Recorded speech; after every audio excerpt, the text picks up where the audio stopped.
Hello YouTube, this is a Satsu 5 and I got a somewhat interesting knife for you to look at today. This is the benchmark folding knife, and what's interesting about this folding knife is its blade steel. What is this blade steel? Well, it's not existent. It does not have a blade steel. It's made out of ceramic. It's a ceramic folding knife by Benchmark.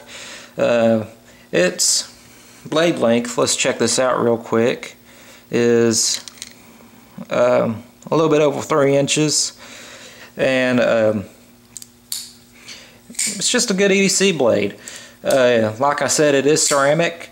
That means that this knife will stay sharp longer than a steel blade. Now, something I've noticed while handling the two ceramic knives I own, this one and the kitchen Sudoku knife, is that I've never handled a razor sharp ceramic knife, and I don't know if that's because you can't get a thin enough edge on a ceramic knife to get razor sharp that will stay there. You know, maybe if you get a razor sharp edge on a ceramic knife, the edge will just be too brittle and it'll just break off. So I think that might be the reason. But I do want to say that both ceramic knives, this one and my Sudoku, were excellent in slashing water bottles. I was able to get multiple cuts out of this one. And I think I got like 2 or 3 cuts out of my Sudoku. I can't remember. I have to reference that video. But yeah, this is a pretty interesting knife. I got a good bit of work out of it, as you can see. That's a lot of adhesives. I broke down boxes with this thing, cut tape, cut blister packages open with it. It worked pretty good. It cut just like a regular knife should. Now, I know that there was no reason why this knife can't perform this task, but I was just curious. It being a ceramic knife, I wanted to strike this knife on a ferrocerium rod just to see what would happen. And like I said, and theoretically it should throw a spark, and you know, it did throw sparks. And I did end up getting a microchip right here on the blade. I don't know if you can see that. I think you can see it right there. But I did get a chip in the blade. That is to be expected. I just wanted to test out the knife, so I was curious. I struck it on a ferrocerium rod and it threw a spark. But to me, this is an EDC blade. When this knife was brand new, it was completely white except for the trademark and the stampings.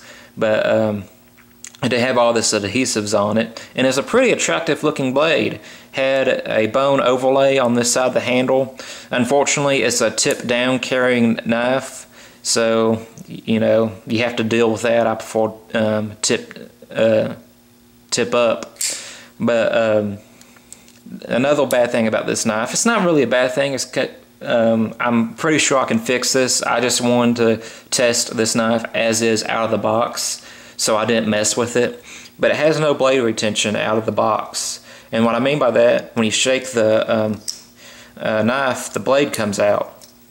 It just falls out. And I think I can tighten it up right here. Well, I just didn't feel like doing it. Like I said, I'm just testing this knife out of the box, and that's how it came out of the box. Now, some of you might not be that interested in a ceramic folding blade or ceramic knives at all, but for those of you who are interested in ceramic knives, this one is a very affordable knife. It is, I think, $19.99 on knifeworks.com. You can get it in both this dark bone handle overlay or red jig bone, and test it out. You know, if you're interested in it, it's worth testing out. Some of the advantages to ceramic knives is that they keep their edge longer, and if you keep your knife clean, you can use it for food prep. And ceramic knives are good for cutting fruits and vegetables. It won't oxidize your fruits and vegetables. Like, for example, if you're cutting lettuce with a steel knife, the lettuce will quickly brown and discolor, but it won't happen with the ceramic knife.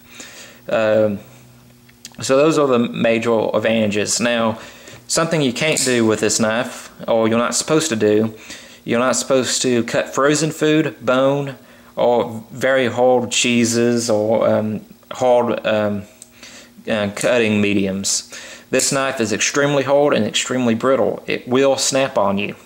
So even though you're not we're not supposed to use our knives as screwdrivers or pry bars. If you're that kind of person that uses your knife like that, ceramic knives are not for you. But overall, I'm fairly happy with my purchase.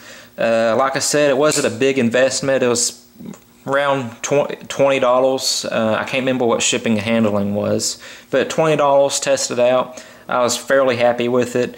It's not my EDC knife of choice, but I can definitely see myself carrying it again in the future, and I'm pretty happy with it. Can't beat it for 20 bucks. I'm Satsu5. I hope you enjoyed this review, and I am out.